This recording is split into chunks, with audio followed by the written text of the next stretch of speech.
이제 생태계에서의 에너지 흐름 쪽을 보게 될 건데, 이거는 모든 과학에서 기본적인 얘기거든. 에너지 흐름은 이렇다고 생각하면 돼. 이거는 뭐 생명과학을 하고 물리학을 안 해서 이게 아니라, 에너지는 그 보통 우리가 물리학에서 보면 연력합체 이법칙에서 일방적으로 가서 돌아올 수 없다. 에너지는 일방적으로 이동한다. 이걸 좀 알고 있자. 다시 말해서 순환되는 게 아니다. 그러면 의문이 생기겠지. 그럼 이동해서 사라지는 겁니까? 아니, 이런 흐름이야. 유용한 에너지가 무용한 에너지, 쓸모없는 에너지로 바뀌는 거지. 이 대부분이 무슨 에너지냐면 열 에너지다. 알겠어? 화학 에너지, 위치 에너지, 이런 에너지들이 마지막에 쓸모없는, 무용, 쓸모없는. 그래서 에너지는 절약해야 되는 거야. 알았어? 이 세상은 쓸모없는 에너지가 꽉 차면 망한다 라는 것이 일반적인 에너지 학자들의 이론이야. 그럼 생태계도 역시 마찬가지야. 에너지는 일방적이야. 에너지가 일방적으로 지나간다. 봐. 생태계 밖으로 빠져나간다. 알겠어? 생태계 밖이라는 게 어딜까? 뭘 봐. 지구 복사 에너지 뭐 이런 걸로 빠져나갈 수도 있는 거고. 그지? 그러니까 순환하지 않는다는 이 말이 되게 중요한 거고, 끊임없이 에너지는 공급되어야 된다. 이게 되게 중요한 말이야. 그 에너지 공급원이 누구냐? 바로 태양 복사 에너지다. 알겠어요? 태양 복사 에너지가 끊임없이 에너지를 공급해 주기 때문에 이 에너지는 일방적으로 진행할 수 있는 건데, 어디로 가느냐? 우리 먹이사슬 받지. 그치? 먹이금을 받고 고차 소비자까지로 쭉 이동하는 거야. 그래서 생산자는 태양 복사 에너지를 받아서 광합성을 하잖아. 독립 영양성분이라고 부르지. 이것들이 누가 먹느냐? 이제 피식자가 바로 1차 소비자인 거야. 초식동물들 아니면 곤충들. 이것들이 먹고 이것들을 또 잡아먹겠지. 2차 소비자지. 이때부터는 봐. 1차 소비자가 생산자가 아니야. 조심해야 돼 이거. 생산자는 따로 있고, 소비자 중에 1차적 소비자가 있고, 그걸 잡아먹는 2차가 있고 3차가 있어. 일반적으로 4차, 5차도 있게 되는데 순서에 따라서 보통 평의적으로는 3차 소비자를 최종 소비자로 잡아. 거의 인간이 여기 위치에 있겠지. 그치? 물론 인간이 얘를 잡아먹질 않지만, 그죠? 또 고차 소비자 쪽에 위치한 애들이 에너지의 거의 종착역이라고 보면 돼. 그럼 얘는 에너지가 어디로 가느냐? 죽어서 사체 배설물이 되면서 또 에너지는 발산되는 거야. 어디로? 마지막에 열 에너지로. 생태계 밖, 우주 이렇게 보면 되겠죠. 이런 식으로. 알겠어요? 그러니까 어찌 보면 우리 지구도 에너지 평형이 이루어지는 거야. 쓸모있는 에너지가 태양에서 와서 쓸모없는 에너지 나가고, 그리고 그 차이만큼 뭐를 존재해? 생태계 안에 계속 존재하는 거야. 알겠죠? 자, 그래서 이거부터 나오겠지. 에너지는 근원이 있다. 바로 빛에너지가 근원이다. 알겠어요? 모든 에너지의 근원은 빛에너지다. 그래서 처음 생산자의 역할, 이 되게 중요한 말이다. 무슨 에너지가? 빛에너지가 뭘로 바뀐다? 화학에너지로 바뀐다. 그 다음부터는 화학에너지 형태로. 물론 이 중간중간에 뭐가 생기겠어? 열 에너지 전환이 있어. 그러니까 100% 얘한테 넘어가는 게 아니라는 거지. 그래서 우리가 태양 복사 에너지가 있다면 일부는 반사되거나 빠져나가고, 그 일부를 생산자가 소비해. 생산자가 갖고 있는 총 에너지는 1차 소비자가 일부를 가져가고 또 일부가 또 손실돼. 이런 식으로 손실 에너지의 마지막은 열 에너지다. 자, 유기물의 화학 에너지, 우리 화학 에너지를 유기물이라고 부르고, C, H, O 등등으로 이루어진 탄수화물들을 유기물이라고 그러죠. 먹이 사슬을 따라 소비자로 이동되고, 호흡을 통해, 이건 뭐야? 호흡을 통해 뭘로 방출된다? 열 에너지로. 알겠지? 뭐 일부는 38 ATP로 다시 화학에너지 저장되지만 대부분이 60% 정도가 열 에너지, 몸의 체온을 높이고 해도 열 에너지로 돼서 화학 에너지는 열 에너지 형태로 그게 무슨 에너지라는 게 손실 에너지라고 부르는데 무용한 에너지. 쌤, 전 열 에너지로 따뜻했는데요. 그 일부야, 그것도 일부. 근데 그 따뜻한 게 우리 몸에 들어가서 또 열로 나간단 말이야. 알겠지? 자, 사체와 배설물에 포함된 에너지도 결국 누구에 의해서? 분해자도 뭐를 할 거야? 호흡을 하겠지. 어차피 얘들아, 분해자도 종속 영양생물이야. 먹이가 있어야 된다고. 먹으면 호흡을 해야 되는 거고. 왜? 자신의 에너지를 얻어야 되니까. 그때 얘들이 다 먹이다. 알겠어요? 결국은 마지막도 열 에너지 방출로 되어온다. 이런 얘기야. 그래서 지금 에너지의 전환 과정을 보잖아. 얘가 누가 하는 거야? 이게 생산자가 하는 거야. 그지? 근데 이 화학 에너지 형태로 계속 이동한다는 거야. 유기물의 형태로. 그지? 그러다 마지막은 결국 열 에너지. 물론 중간에 열 에너지로 빠져. 이거 다 열 에너지야. 이게. 화살표 두께가 뭘 의미하는 줄 알아? 양. 에너지 양. 워낙 개체수가 많으니까 많은 양의 손실이 생기는 거야. 얘는 개체수가 적으니까 당연히 실선으로 표시될 수밖에 없고. 엄청 많거든, 얘도. 그러니까 지금 여기 가장 두꺼운 건 생산자잖아, 지금 보니까. 맞아요? 이렇게 보여주고 있는 겁니다. 그리고 이 두께도 보세요. 일로 넘어가는 에너지량보다는 여기가 좀 작죠. 그리고 여기가 더 작고요. 그러니까 화학 에너지도 고차원적으로 갈수록 자꾸 주는 거야. 전체 에너지량이 자꾸 주는 거지. 알았어? 우리 개체수 누가 제일 적어? 얘가 제일 적지. 그러다 보니까 효율은 얘가 제일 높아. 그 정도. 에너지는 이렇게 일방적으로 진행하는 것이다. 자, 이 생태 피라미드를 한번 볼까? 이거는 생태계를 구성하는 애들 에너지량을 쭉 적어둔 거야. 봐봐봐. 우리가 아까 화살표에서 잠깐 봤잖아. 그죠? 그렇게 봤듯이 아무래도 개체수와 생체량과 에너지 피라미드는 거의 비슷하다는 걸 보여주는 거야. 에너지를 봐봐. 280, 이거 누구다? 생산자잖아. 소비자 2차, 1차로 갈수록 그 량이 줄고 있고, 얘 볼까? 개체수 봐봐. 고차로 갈수록 개체수가 줄고 있고, 이게 무슨 관계야? 피식과 포식 관계인 거죠. 피식, 포식, 피식, 포식. 군집간 상호작용. 알아서? 생체량도 이렇다는 얘기야. 생체량. 알겠냐? 이 생체량이 뭐야? 걔들 다 근수 따린 거야. 어차피 개체수 많으면 근수도 많이 나갔겠지만 덩치가 큰 놈이 한 10마리 있는 거랑 작은 놈 한 100만 마리 있는 거랑 똑같을 수도 있지. 그런데 벌써 여기서 에너지량을 비교해 보면 개체수는 적은데도 에너지가 이 정도 나간다는 건 생체량이 엄청나다는 거야. 전 세계에 분포된 식물 봐봐. 엄청난 식물의 개체수가 제일 많죠. 그러니까 생체량도 제일 많다. 이런 얘기야. 자, 그래서 요 에너지량, 개체수, 생체량은 상위 영양 단계로 갈수록 줄 수 있다. 결국 왜 준가 봤더니 에너지는 보존되거든. 근데 에너지는 왜 달라? 손실이 되더라, 중간에. 얘가 일로 가는데 손실량이 제일 많잖아. 280에서 16 좀 8 빼봐. 더 많은 건 뭐야? 햇빛 에너지가 일로 들어오는 게 더 여기서 차이가 엄청나. 그러니까 밖으로 갈수록 이렇게 위로 상위 영양 단계로 갈수록 손실 에너지는 점점 주는 거야, 어떻게 보면. 알겠죠? 그런 관계도 잘 살펴보세요. 상위 영양 단계로 갈수록 에너지 손실량은 준다. 맞아. 아셨죠? 자, 그럼 효율은 뭐냐? 효율이라는 게 우리가 보던 거예요. 전체량 중에 실제로 우리가 유용한 쓰인 거잖아. 쓰인 거. 그럼 무슨 말일까? 전 단계 에너지량분에 자신의 단계의 에너지량을 구하는 거야. 무슨 말이야? 지금 얘 입장에서는 누가 없어. 태양이 없잖아. 얘 에너지량, 봐봐. 얘 에너지량을 갖고 있는, 여기로 들어오는 에너지량이 있을 거 아니겠냐. 그지? 들어오는 에너지량분의 이 에너지량이야. 그럼 얘는 280 중에 26.8을 썼어. 얘는 26.8 중에 1.2를 썼어. 얘는 1.2 중에 0.1을 썼어.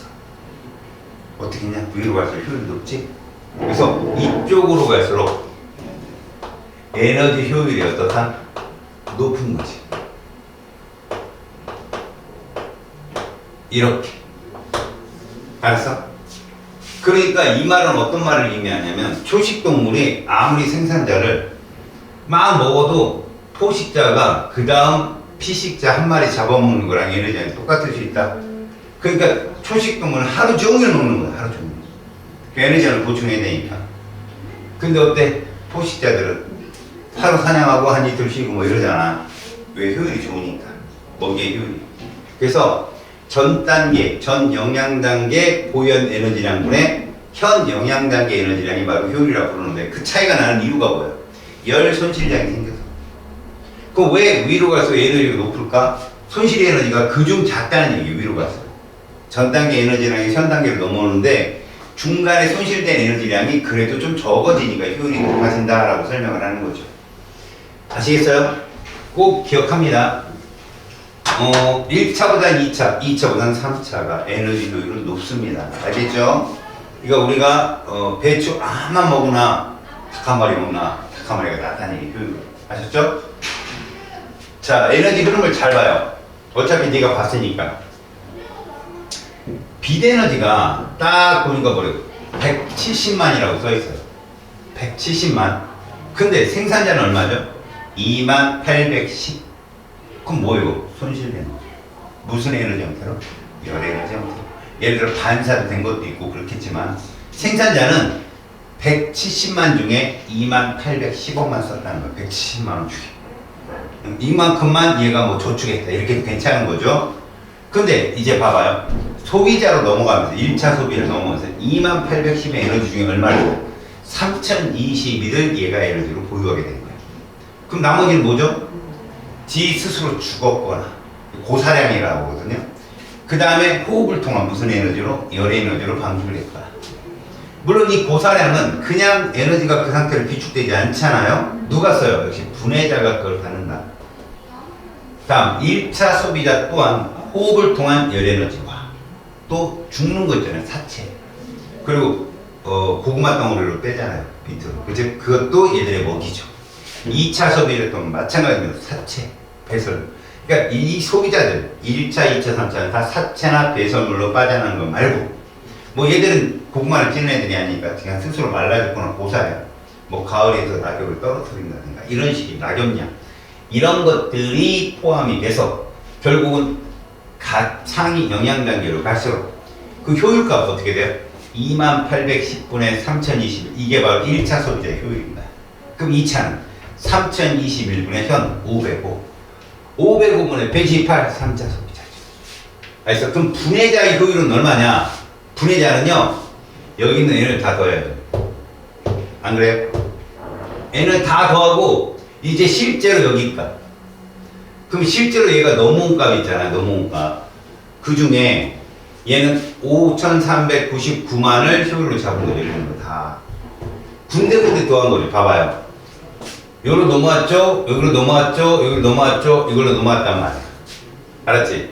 근데 이만큼의 에너지를 얻어서 합쳐서 5399인데 실제로는 이만큼. 어차피 얘가 얘로 준 거지만 에너지량은 실제로 이 정도가 됐을 거라는 거죠.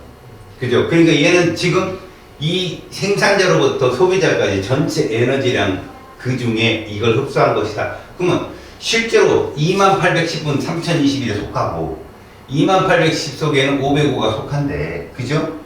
얘가 지금 분해자는 과연 그럼 전 영양 단계 누구냐? 얘들 다예요. 그래서 생산자에 대해서는 그죠? 4592의 에너지를 받았는데 그죠? 요 값을 지금 효율 호흡을 5399가 빠져나갔잖아요. 그죠? 그러면 얘의 전 영양 단계는 뭐 얘를 먹는 효율은 안 물어보겠지. 당연히 없잖아. 얘가 마지막이니까. 그죠? 얘한테 없단 말이지. 그래서 실제로 너희들이 하는 건 생산자부터 3차 소비자의 효율만 구하지 분해자 효율까지는 하는 거예요. 복잡하죠 얘들은. 그지? 그래서 이런 효율적인 계산. 자, 에너지량 아까 봤죠? 상위 단계로 갈수록 줄어듭니다. 효율은 어때요? 높아집니다. 그쵸? 그럼 왜 자꾸 영양 단계는 주냐? 그러면 중간 먹이 전달 관계에서 뭐가 빠져요? 열 손실이 빠진다라고 꼭 알고 있어야 됩니다. 에너지 전환 과정에서 아까도 봤지만 빛이 화학으로 간다는 건 뭐예요? 생산자가 주로 하는 일이다. 광합성을 통해서 독립 영양생물이 화학 에너지는 그냥 유기물의 형태로 고차 영양 단계로 이동을 합니다. 물론 그 다음에 뭐 열 손실도 생기고 모르겠지만, 그래서 마지막은 호흡을 통한 열 에너지 손실로 우리 생태계 밖으로 빠져나간다. 자, 에너지 흐름을 볼까요? 자, 가장 중요한 뭐였지? 일방적이다.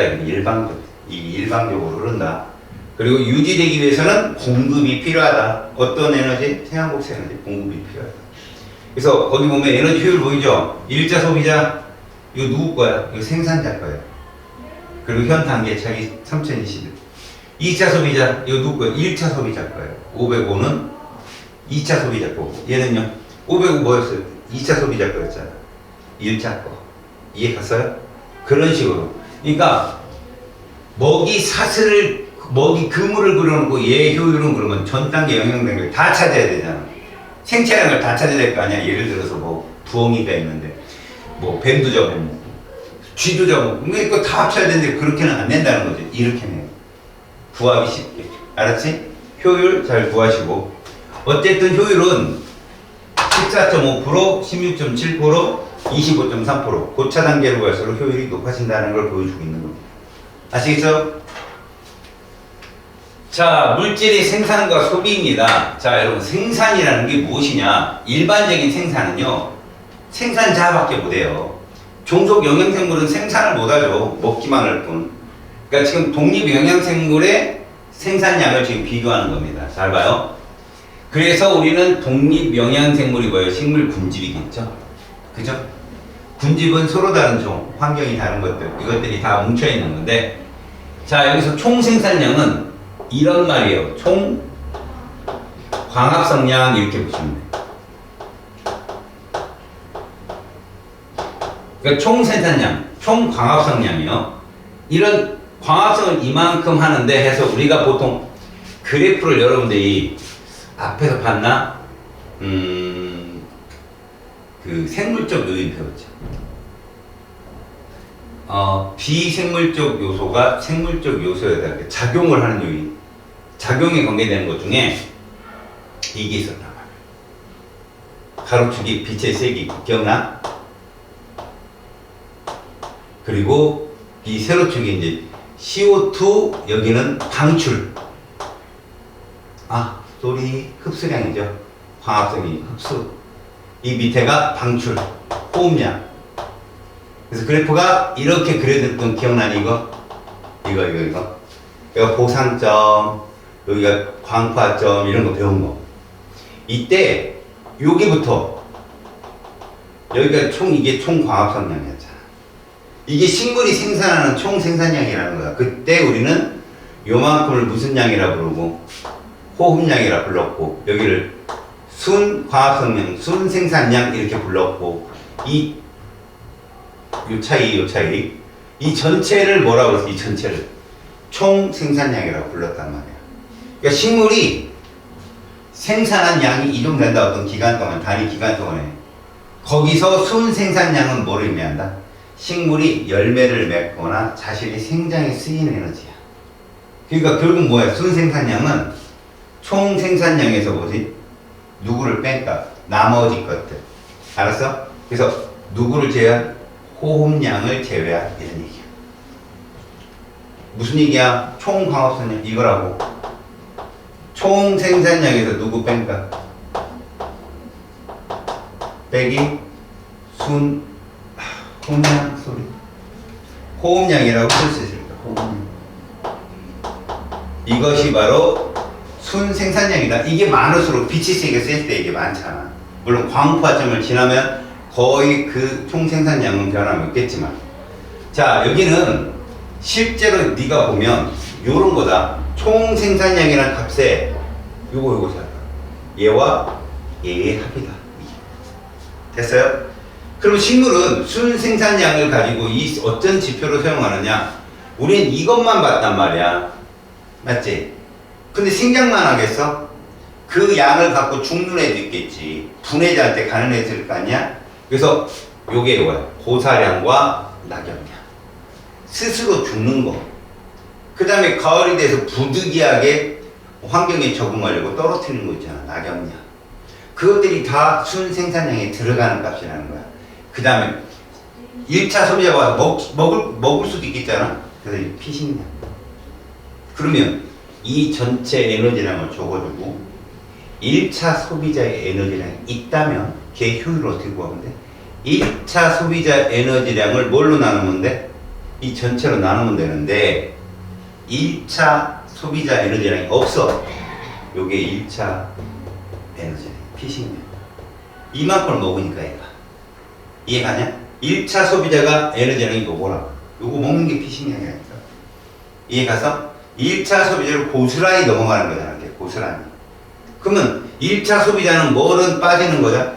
물론 이 식물 생산자의 호흡에 의한 열 에너지 손실량이 있지, 스스로 죽는 거 있지, 낙엽 떨어뜨리는 거 있지, 지 스스로 키우는 에너지 있지. 이게 다 손실 에너지가 되는 거지. 이것까지 다 먹을 수는 없잖아, 얘가. 요것만 먹는 거야. 그러니까 결국 전체 총 생산량분의 피식량은 1차 소비자의 에너지 효율이 될 수 있다는 얘기지. 이해 갔어요? 왜? 요만큼이 넘어가잖아. 요만큼. 어디로 넘어가?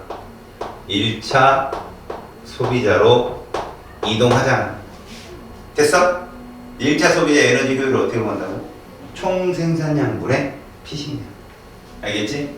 자, 순 생산량은 그렇게 호흡량을 뺀 모든 남은 에너지인데 그 중에 이것들이 있다는 거야. 생장량 봐봐. 순 생산량에 생장량은 포함되어 있는 값이야. 여기 봐봐. 누구 빼야 돼? 피식량과 고사량, 낙엽량을 뺀 값이 생장량이야. 스스로 죽는 거, 먹히는 거, 그 다음에 낙엽을 이런 거 빼고 순수하게 남은 게 자기를 생장을 쓴 거. 그러면 이 생장량은 어디에 있다? 그 식물체에 존재하는 거야. 그래서 그 식물체가 갖고 있는 거지. 거기 개체 군집이 갖고 있는, 지금 살아있는 개체들이 갖고 있는 에너지가 생장량이야. 알았어? 그럼 나머지는 죽어서 말라도 비틀어졌거나 낙엽이 떨어졌거나 열매가 바닥에 떨어진 것도 낙엽량이야.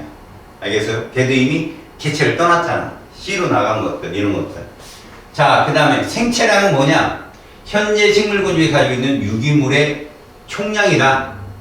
현재 식물 군집이 갖고 있는 유기물의 총량이면 우리가 보통 생장량이라고 불러도 별 상관없잖아. 그죠? 생장량 또한 피식량과 고사량을 뺀 값이잖아. 그죠? 그렇게 만들 수 있다. 현존량. 그러니까 요것들의 과정을 잘 봐라. 특히 애들이 이걸 많이 틀려.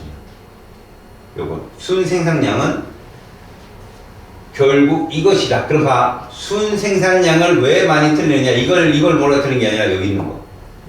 이렇게 구성된다. 알았어? 순생산량은 생장량 플러스 피식량 플러스 고사량 낙엽량이라는 거. 되게 중요한 거다. 그 중에 1차 소비자로 누가 넘어간다고? 피식량이 넘어가는 거야. 됐죠? 자, 생산량의 차이 볼까? 우리가 천이가 진행이다. 무슨 말이냐? 1차 천이가 됐든 2차 천이가 됐든 진행 중이라면, 알았니? 진행 중이라면 푸릇푸릇한 새싹들이 많다는 얘기 아니야. 그게 어찌 보면 고사량이 없다는 거야. 사람으로 따지면 청년, 어린이들이 많다는 얘기고 노인량이 적다는 얘기니까 이런 경우에는 순 생산량은 상당히 많은 편. 알겠어? 여기서 순 생산량이 많은 편은 무슨 얘기냐? 얘들이 순 생산량이 많다는 건 호흡량은 비교적 적은데 생장이 빠르잖아. 애들이 키도 크고 막. 그래서 생체량, 다시 말해서 아까 말한 그 현존량이 상당히 많게 되는 경우야. 근데 극상에 도달하게 되면 어떠냐? 극상에 도달한 군집은 일단 개체수는 많아.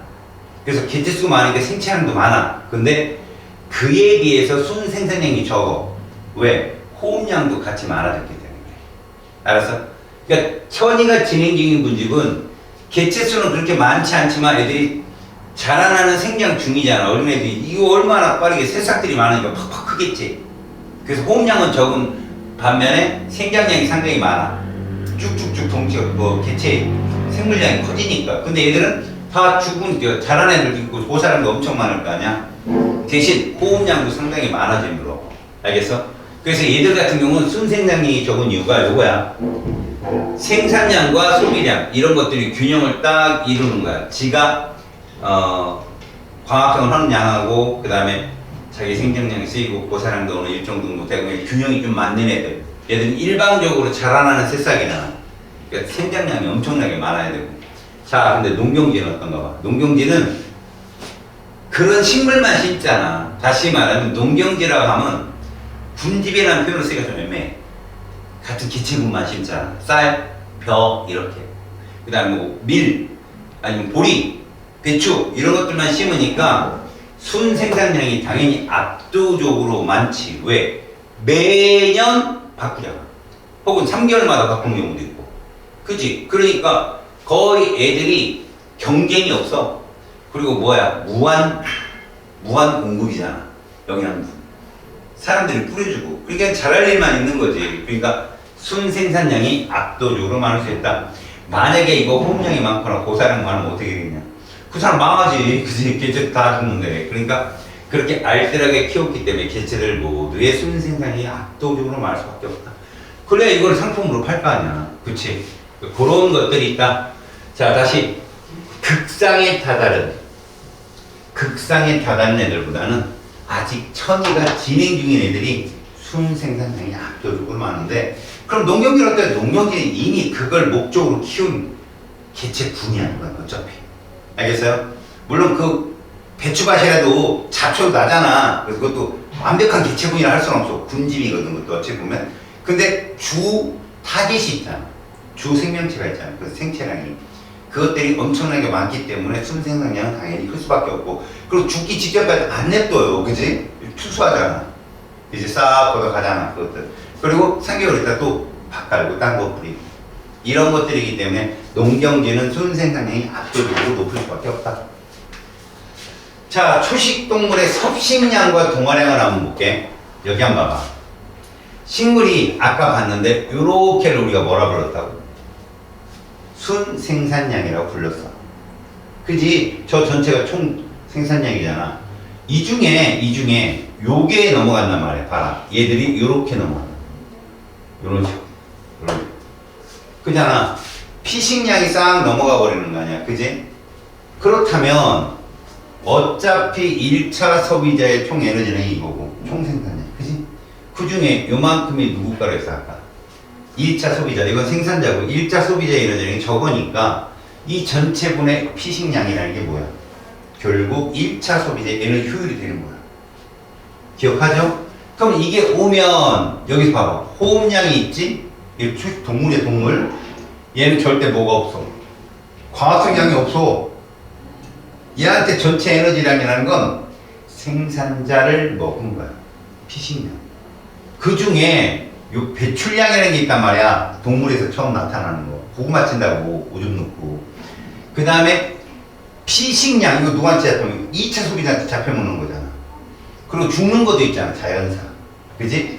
그리고 여기에 생장량이라는 게 있는데 우리는 여기서 중요한 건 여기서부터 여기까지를 우리가 뭐라고 부른다, 이렇게?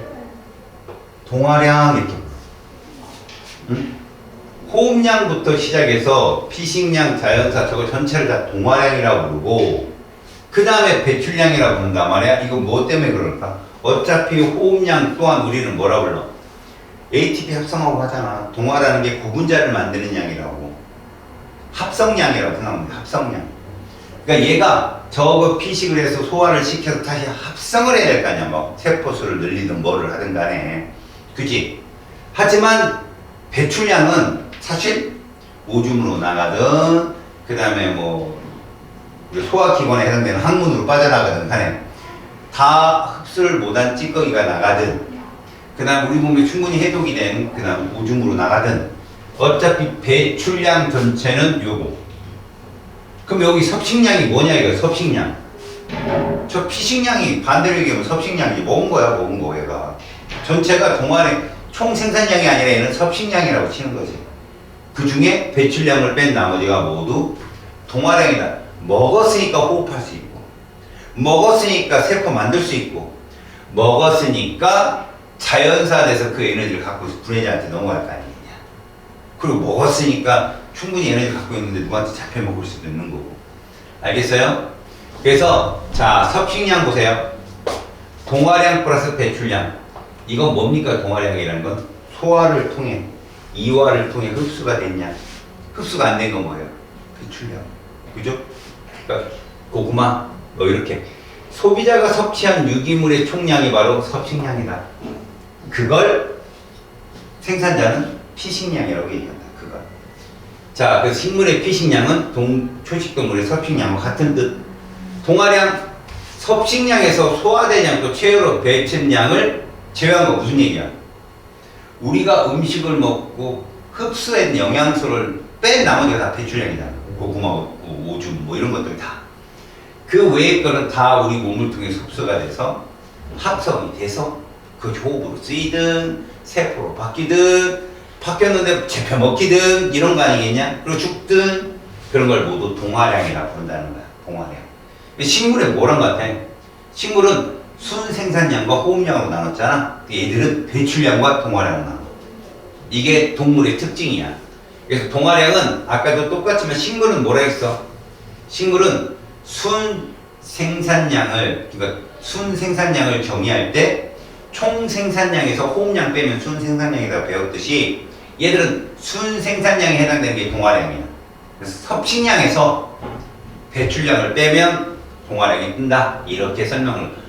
거의 원인은 비슷한 것 같은데 식물은 광합성을 하기 때문에 동물은 먹기 때문에 총생산량, 섭식량 그게 다른 거야.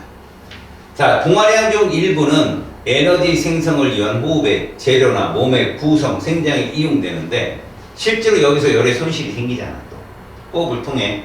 그리고 우리는 호흡을 통해 ATP도 합성한다는 거 알고. 그지? 자, 동화량 자체를 잘 봐. 영양 단계가 높아질수록 감소한대. 뭔 뜻일까? 실제로 호흡량이 일반 초식 그 생산자들보다 좀 적어. 왜? 효율이 높아야 되잖아.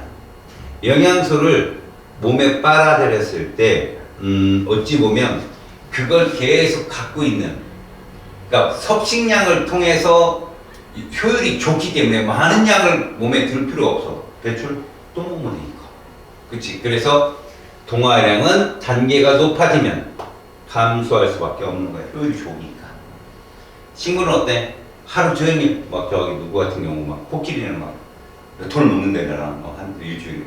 근데 인간은 뭐 먹는 양이 어때? 고기 이런 거 먹고 막 단품 먹잖아. 그 집에 쌀 갖다 놓으면 뭐 4인 가족도 한 달 가고 이러잖아. 그 쥐는 하루 종일 먹을 거랑 막 그거 다 먹어요.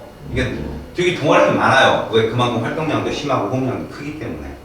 근데 영양 단계가 높으면 그만큼 밥 먹는 시간이 딱딱 정해져 있는 거지, 우리는. 근데 저기 초식동물 어때? 하루 종일 먹어요. 하루 종일. 알겠어요? 동화량 자체가 단계가 높으면 감소할 수밖에 없는 거다, 효율이 높아서. 알겠어요? 다음. 자, 이제 뭐를 배우냐면 갑자기 순환이 뜨는데 얘를 우리는 이제 정의를 해야 돼. 이거야. 에너지는 뭐라 그랬지? 에너지는 더 이상 순환할 수가 없다. 그렇다면 에너지는 순환이 안 되는데 물질은 어떠냐고? 얘는 순환해요. 물질은 순환합니다. 에너지는 흐름이기 때문에 일방적인 흐름을 따지만 얘는 순환을 순환. 그 중간적인 역할을 하는 게 분해자거든요. 분해해서 영양분으로 토양에 심어놓으면 그걸 식물이 다시 영양분을 빨아들이고 그걸 초식동물이 먹고 그러니까 흙으로 돌아갔다 다시 돌아오고 그러니까 이런 것들을 막 연구하다 보니까 뭐 불교에서는 윤회사상 뭐 이런 걸 얘기하는 거죠. 물질은 순환한다. 꼭 기억합니다.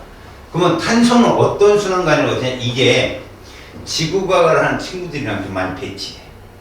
저 생명과학에서는 이런 탄소 존재 형태에서 주로 광합성과 호흡을 통해 설명을 하고 지구과학은 얘를 통해서 석회화. 알았어? 바닷물 속에 사실 CO2가 제일 많이 녹았거든. 알았니? 온도가 떨어지면서 대기 중에 92% 되는 CO2 지금 금성과 같았다고 옛날에 원시대기. 근데 지금 온도가 떨어지니까 평균 기온이 떨어지니까 강물, 바닷물에 녹을 수 있는 기체량이 많아진 거야.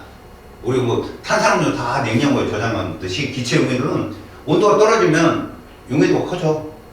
근데 네 요즘 말대로 막 이렇게 온실효과가 생겨버리면 사실 인간들이 발생한 CO2보다는 바닷물에 있는 CO2 한꺼번에 나올 수도 있어. 그래서 그게 더 위험한 거지. 자, 탄소는 주로 CO2 형태로 대기 중에 존재하거나 물에 녹아있다. 어떤 형태로? 이런 형태로 녹아있다. 탄산수소 이온의 형태로 녹아있어.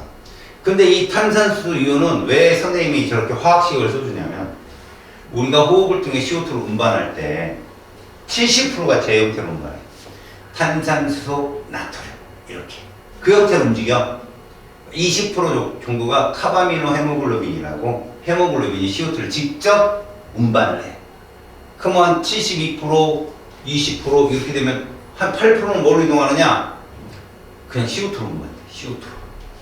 그만큼 물에 잘 녹지 않는 기체야. 사실 기체가 수소나 산소나 CO2나 다 무급성이기 때문에 물에 녹지 않거든. 그럼 기포가 생기거든. 물론 일부가 녹죠. 그래서 디유량이 존재하는 거 아니에요. 그 디졸 녹지 않는 옥시젠. 그게 많아야 용존산소량이 높아야 물고기도 살 수 있는 거고, 그렇지?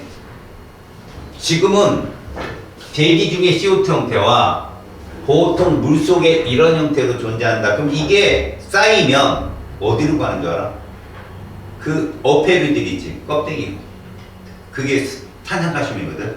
혹은 땅속의 석회암으로. 그게 변성되면 대리암으로. 이렇게 스며들어 있는 거라고. 대기 중에 이산화탄소는 생산자에 흡수되어 뭐를 통해서? 이게 생명과학에서 요구합니다. 대기 중의 CO2는 생산자의 CO2 형태로 광합성을 통해 흡수되고, 그 다음 그것이 뭐로 바뀐다? 포도당으로 동화작용을 거친다. 그렇게 돼서 유기물의 형태가 되고, 그게 시발이 돼서 요반이다니 시발점이 돼서 단백질도 되고 그러는 거야. 계속 1차, 2차, 3차로 가면서 점점 복잡한 유기물 형태로 바뀔 수 있다는 거지. 그리고 우리 몸 자체도 탄소 순환의 결정체인 거야. 우리도 물질이. 유기물은 이렇게 생산자, 소비자, 분해자의 호흡에 사용되는. 그게 무슨 얘기냐? 아, 대기 중의 CO2는 생산자에 의해서 유기물 형태로 바뀌고 그것이 일부가 고차 소비자로 이동하는 반면 이동할 때 생기는 호흡량, CO2량은 다시 밖으로 나올 수 있구나. 이 계속 돌고 돈다는 얘기야. 알겠죠? 그러니까 대기 쪽으로 가기도 하고 물에 녹아서 어패류의 껍데기도 될 수 있고 이런 식이지. 그래서 탄소의 순환은 각각의 대기에 존재하는 이 탄소량을 전체 합치면 전체량은 변함이 없다. 알겠어요? 변함이 없고 걔들을 그렇게 움직이는 형태에서 에너지가 쓰이게 되는데 에너지가 발산도 되고 흡수도 됨으로 인해서 발산되는 건 소비되는 거고 흡수된 에너지는 고차로 차곡차곡 진행이 되다가 마지막에는 어차피 열에너지로 바뀌고. 자, 기권에는 이산화탄소로, 직권은 석회암이나 화석연료 쪽으로. 이 화석연료는 뭐 석유나 석탄이나 메탄가스 정도, 이 정도 되겠죠. 그 다음 식물권은 뭐 여기는 아니면 영양소. 근데 뭐로도 존재한다 아까? 어패류의 껍데기. 그지? CaCO3에서 C가 바로 거기 들어있는 거거든. 그렇게 존재할 수 있다. 자, 온실효과는 무슨 얘기야?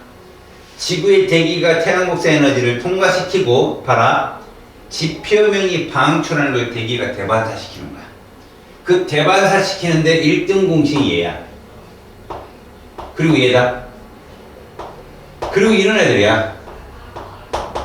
그리고 의외의 것이지. H2. 그치? 그럼 선생님, 수증기도 온실효과 기체예요? 맞아요. 맞는데, 우리는 저게 너무 많아서 우리는 못 살겠다가 아니에요. H2는 옛날부터 있어 왔다는 거예요, H2는. 근데, 요 근래 들어와서 CO2와 CH4의 양이 많아져서 온실효과에 영향을 주는 거라고요. 그러니까, 달하고 같지 않게 우리 지구 같은 대기가 있는 그런 행성들은 지표 복사가 일어나면 그걸 받아서 되반사를 시켜서 꼭 비닐하우스처럼 포근하게 만들어줘요. 연평균이 한 16도씩 유지가 될 수 있도록. 그런데 얘가 인위적인 거에서 발생을 많이 한다는 얘기입니다. 물론 이것들이요, 이 두 개가 생명체에서 나오는 것도 있습니다. 근데 환경오염이라잖아요. 우리가 화석연료를 많이 쓰면서 생기는 CO2가 엄청나게 많다는 얘기입니다. 그럼 CH4는 식물이 어떻게 내보내냐고요? 가스. 특히 초식동물 중. 그 중에 뭐 되새김질 하는 애들, 소, 얘네들 꼭 그러면 CH4 내보내요. 호주가 소의 천국이죠. 그래서 대륙의 온도가 해안가 온도보다 1도씩 높아요. 소들이 뿜어내는 것 때문에 약 먹이고 막 그런 데밖에 안 됐죠? 지구온난화 바로 이런 기체들. 알았지? 이런 기체들. 됐습니까? 그래서 CO2라는 물질이 순환하는데 어디 한 군데에서 특별한 조작으로 인간 인위적으로 잘못하면 그 양이 그 기준치보다 많아져 버리면 날씨에 영향을 줄 수 있다. 알겠어요? 그런 얘기입니다. 결론은 뭡니까? 물질은 순환한다는 거죠. 물질은 순환한다. 자, 탄소 순환 과정 시험에 증거는 안 나오는데 요 정도는 알고 있으십시다. CO2가 대기 중에 모이는 건 다 호흡입니다. 생산자의 호흡, 소비자의 호흡. 알겠죠? 그 다음에 인간이 문제가 되는 게 요거죠. 연료의 연소. 이걸 많이 쓰니까 화석연료를 많이 쓰면서 저게 이제 온실 효과를 일으키고 하는 건데 기본적인 이런 애들, 이런 지금 여기 보는 바와 같이 생태계에서 호흡을 통한 CO2 방출은 일상적인 거예요, 그거는. 저기 연소 때문에 문제죠. 알았어요? 여기 분해자도 호흡을 하잖아. 맞지? 그 다음에 이것들이 이제 다시 돌아가는 화살표 보여요, 이거? 이게 중요하죠? 이게 바로 식물을 많이 심어야 되는 이유예요. 대기중에 CO2를 빨아들이잖아. 광합성을 통해서. 이 유기체, 포도당이 합성된 유기체가 1차가 뭐 1차의 근육이나 뭐 지방, 이쪽 단백질, 지방, 탄수화물로 저장된 것들을 2차가 뭐 이런 식인 거예요. 지금 얘기가. 알겠죠? 자, 한번 볼게요. 첫 번째. 대기 중의 CO2는 뭘로 바뀐다? 생산자에서. 포도당이라는 단당류, 유기체로 바뀐다. 자, 그렇다면 이런 단당류를 갖는 식물을 뭐 우리가 다당류라고 부르는 엿당, 뭐 덱스린, 그다 식물은 결정적으로 열매라는 녹말을 만들어 버리잖아. 그걸 먹는 애들이 1차 소비자고요. 그래서 1차 소비자가 풀을 먹게 되면 그걸 1차 소비자인 토끼는 동화를 시키잖아. 뭐 단백질, 탄단질 다 저장을 시키면 이것들이 2차 와서 자합사해버리면 또 그 영양분이 또 얘한테 넘어가는 거고. 알겠어요? 그래서 결국은 얘들이 다 그러고 오래 사느냐 못 살아. 서로 죽기도 하잖아. 죽어버리면 또 분해자가 분해야. 그게 땅속으로 들어가. 다시 식물이 그걸 받아들이고. 이런 식이에요. 얘기도. 자, 생산자가 소비자의 호흡으로 유기물이 분해돼서 CO2가 나와요. 이게 어디로 간다? 대기로 간다. 대기. 대기로 다시 돌아가는 거죠. 생물권이 기권으로. 생물의 사차나 배설물에 포함된 건 분해자가 없고요. 분해자는 그걸 영양분 삼아 또 호흡을 하게 됩니다. 역시 어디로 간다? 대기권으로 들어간다. 자, 일부는 유기물은 땅속, 해저 등에 오랜 기간 퇴적이 된다. 이 말이 뭐냐? 우리가 알고 있는 석유는요, 고생대 이전이 있죠. 성칸대학 때. 그때 바닷속에 사는 무수한 종속 영양생물이 사체가 쌓여서 된 게 석유예요. 보온고압을 받아서. 특히 이렇게 지압 안 하죠. 습곡 중에 이런 게 있거든. 습곡 알아요? 지층 중에. 그때 여기를 뭐라고 부릅니까? 배사라고 그러고. 뽀록 나왔잖아. 여기를 뭐라고 부르냐? 향사라고 그러거든요. 요 부분에 석유가 관측이 돼요. 고온고압을 받으면. 알겠어요? 이것들이 대부분 성캄브리아 시대 때 그 단세포 생물이야. 다. 그럼 석탄은 뭐냐? 고생대 때 양치 심으세요. 키가 막 2m, 3m 될 때 고사를 해요. 걔들이 단체로 죽어서 쌓이면 그 군락이 막 고사되고 그러면 그것들이 땅속에 묻혀서 석탄이 되었다. 이렇게 말하는 거죠. 그러니까 결국 그렇게 저장된 화석 연료도 탄소량이 무시무시한 거죠. 그럼 걔를 우리가 쓴다는 건 저렇게 CO2로 내보내는 연소 쪽에서 쓴다는 거예요. 연료를 사용합니다. 알았지? 그러면 생명이 생태계가 내보내는 이상한 단어가 아닌 거지.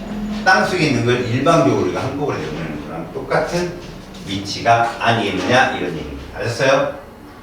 자, 질소의 순환. 질소 순환은 나올 수 있습니다. 시험에. 질소 순환. 자, 이거 별표 쳐놓고 잘 보세요. 공기 중의 질소가 생명체에 들어갈 수 있는 이유는 딱 두 개밖에 없거든요. 첫 번째가 뭐냐? 바로 얘 때문에 그래요. 이게 뿌리혹 박테리아라고 하는데 이 아이가 공기 중의 질소를 누구한테 보내? 식물한테 직접 보내. 그 식물이 콩가루 식물이에요. 콩가루 식물. 식물들한테 질소가 굉장히 필요하죠. 왜? 보통 단백질을 합성하는데 질소가 없으면 안 되거든요. 단백질의 기본 단위체가 아미노산인데 결국은 단백질 합성에는요 탄수화물 지방에 없는 누가 있어야 돼요? 질소가 포함되어 있어요. 질소가 이렇게. 그럼 이 질소는 식물은 어떤 형태로 식물이 단백질을 합성을 하면 얘를 합성해야 될 거 아니야. 그래야 지들도 뭐 세포나 이런 거 만들어야 될 거 아니야. 그치? 야, 식물도 단백질 있어.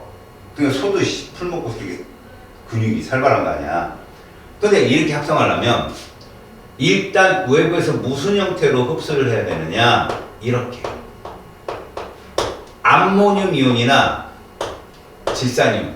화원에서 뭐라 해서 나 칼륨이라고 그러잖아. 그지? 질산이온이 암모늄 형태로 식물이 흡수를 해야 돼요. 그럼 이건 어디 있냐? 땅 속에 있죠, 땅 속, 당연히. 땅 속에 영양분이란 말이야. 이게 일반적인 식물이야, 일반적인 식물. 알았니? 그런데, 누구는? 콩과류 식물들은요,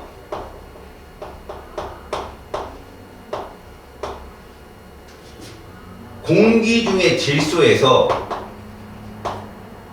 직접 얻어요. 누구를? 얘를 직접 얻습니다. 근데 누가 이걸 도와주느냐? 얘. 뿌리옥 박테리아 혹은 박터. 이게 질소 고정이라고 하는 거야. 질소 고정. 그러니까 이놈하고 요놈은 둘이 공생관계야. 공생. 알겠지? 얘는 영양분을 얘한테 공급해줘. 뿌리옥 박터는 질산이온이나 암모늄을 얘한테 공급해주고. 알았지? 질소 순환에서 뿌리옥 박테리아는 정말 중요해. 그래서 콩은 척박한 땅에서 더 잘 자라. 알겠지? 그러니까 지금 여기 있는 얘기는 질소가 어디에 쓰이는지 설명해 준 거야. 알겠어? 단백질, 핵산, 구성 요소라는 거 필수적인 거고 이런 것들이 먹이 사슬을 따라 이동을 하게 되거든. 그 분해자들이 다 분해해서 땅속에 펄트려 넣어야 식물들이 그걸 흡수하는데 어떤 땅은 그게 많지 않은 땅도 있을 거 아니야. 그런 거 이제 우리가 보통 뭐라고 하냐면 산성토양이다. 그런 것들. 먼지가 확 일어나는데 뭐 학교 운동회는 대표적이겠지만 그죠? 그런데 문제는 이거죠. 이런 형태도 있고 굳이 생태계에서 운동에 의해서 이 질소 화합물이 이렇게 튕기는 경우도 있죠. 분해자에 의해서 그냥 대기 중에 78%가 질소잖아. 번기치면 일부가 또 NO나 NO2로 변해서 빗물에 넣어서 질산이온 형태로 온 경우도 있어. 이제 마지막에 화원 과정에서 배우는 합법법. 비료 있잖아. 그거에서 드는 경우가 있는 거. 암모니아 합성으로. 자, 여기 질소 과정, 요게 왜 필요하냐고 써있잖아. 왜 필요하냐? 대기 중에 질소를 식물이 이용하기 정말 어려워. 그거를 이용하는 뿌리옥 박테리아가 만약에 세상에서 멸종된다? 생태계 파괴돼. 무조건. 알겠어? 그래서 이렇게 만약에 뿌리옥 박테리아 같은 질소, 아조토박터라고도 하거든, 걔들을. 같은 말이야. 그것들이 계속 공급하지 않는다면 인간이 인위적으로 비를 뿌려. 잡초한테 비를 뿌릴 수 있겠어? 그러니까 그런 것들이야. 그래서 여기 질소 고정 세균이라고 하는 뿌리옥 박테리아는 공생관계다. 콩가루 식물하고. 그 다음에 여기 있는 세균들 보이지? 질산화 세균이라든가 아질산이온을 변하는 이 질산화 세균은 일반적인 대기에서 바로 들어오면 암모늄 이온 형태거든. 물론 그것도 흡수해. 그거를 아질산이온이나 질산이온으로 바꿔주는 역할을 하는 게 질산화 세균이야. 문제는 이런 세균도 있지만 분해자나 이런 애들의 질산이온, 남아있는 질산이온을 다시 질소로 돌려주는 역할을 해주는 수 있어. 탈질소화 효소라. 다시. 알겠죠? 그래서 여기 뭐 여기 뭐죠? 탈질산화 작용 해가지고 탈질산화 세균에 의해서 이런 것들이 이렇게 N2 산소를 잃어버리고 환원이라고 하죠. 산소를 잃어버리고 질소로 나가는 과정도 있다는 거죠. 아셨습니까? 그러니까 세균도 질소의 순환에 엄청난 역할을 하고 있는 거야. 그래서 여기 보면 질소의 순환 과정은 반드시 그림하고 같이 외워야 돼. 100% 나와요. 알겠어? 자, 볼까요? 보세요. 대기 중에 질소가 직접 들어가는 거, 이거 뭐라고? 콩가루 식물에 있는 뿌리홉 박터.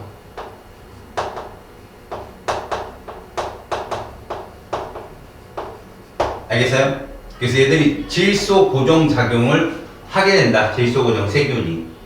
그래서 얘가 최초로 암모니움으로 바꿔주는데 이게 식물에 들어가는 경우도 있지만 얘를 식물이 좀 더 잘 빨아들이고 또 탈질산화 세균이 작용할 수 있는 과정을 해주는 게 요거예요. 질산화 작용을 하는 건 이거 아질산이온이나 질산이온 형태로 요 이온 형태와 요 이온 형태가 식물이 빨아들이는 형태예요. 물에 녹여서. 근데 이거를 직접적으로 뭐 하는 거죠? 대기로 바꿔주는 게 탈질산화 세균. 보여? 질소 고정 세균하고 탈질산화 세균 가끔 얘기네. 알았어? 질산화 세균도. 이거 아까 말했지. 뭐야? 번개 쳤어. 얘 번개 풀떼기가 아니라 아니 번개가 쳐서 NO와 NO2로 바뀔 때 그게 수증기와 만나서 뭐 산성비가 내리고 뭐 이렇게 비가 쏟아져서 땅속에 스며드는 경우도 있다. 그래서 여기 보면 질소 고정작용이라는 건 공기 중의 질소를 뿌리옥박테리아가 식물이 흡수할 수 있는 형태의 암모니움으로 바꿔주는데 그게 어디에 나온다고? 콩가루 식물의 뿌리에서만 나와. 콩가루 식물. 근데 그 뿌리가 땅속에 있으니까 걔들이 땅으로 좀 흘리는 것도 있겠지. 근데 대부분은 다 콩가루 식물들이 가져가. 그 다음에 번개에 의해서 방전 효과로 질산이온이 나오는 경우도 있고. 자, 이 질산화 작용은 누가 한다고? 얘가 한다. 질산화 세균이. 암모늄 이온을 아질산이온이나 질산이온 형태로 바꿔주는 거야. 최종적으로.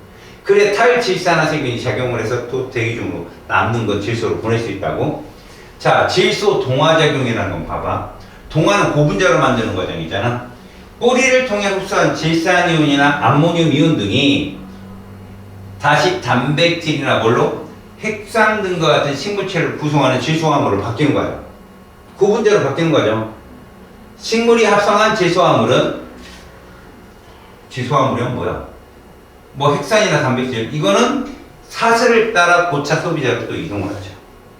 죽으면 또 뭐예요? 분해자에 의해서 질산이온으로 바뀌게 돼. 물질이 순환한다는 얘기고요. 분해자의 작용은 뭡니까? 사체나 이런 거에 있는 질소화물들을 다시 분해해서 식물이 흡수할 수 있는 거름이죠, 말 그대로. 거름 형태로 바꿔주는. 여태까지는 다 식물이 흡수하는 형태지만 이건 뭐라고?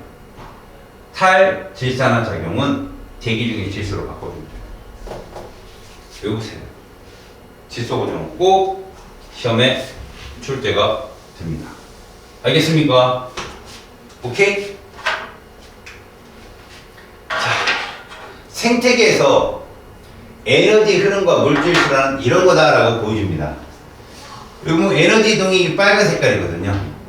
자, 그려볼까요? 얘는 갔다가 돌아옵니까? 안 돌아옵니까? 안 돌아옵니다. 뒤도 돌아오지 않아. 갑니다. 이렇게 갑니다. 끝이에요. 근데 봐봐요.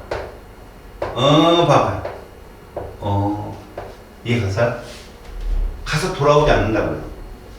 여기서도 분명히 손실이 있어요. 대기에 들어오다가 뭐 구름에 반사된다든가 땅에 반사되는 이런 식의 안 돌아옵니다. 끝이에요. 알았어요? 그런데 물질은 돌고 돕니다. 여러분 이것도 있어요. 여기까지 가죠. 그죠? 누구한테 갑니까? 이렇게 갑니다. 갔다가 이런 식으로. 알았어요? 결국은요 이렇게 에너지는 일방적으로 가서 사라지고 끝나는데 문제는 있죠. 문제는 얘들의 여기 파란색 화살표 보이죠? 이건 뭐를 보여주는 거야? 생태계 내에서 뭐를 보여주는 거야? 물질의 순환 과정을 보여주는 겁니다. 물질의 순환 과정.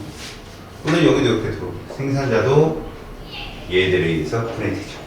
계속 얽히고 설키는 것이 물질 순환 과정이고, 순환한다는 얘기고, 에너지는 일방적이다.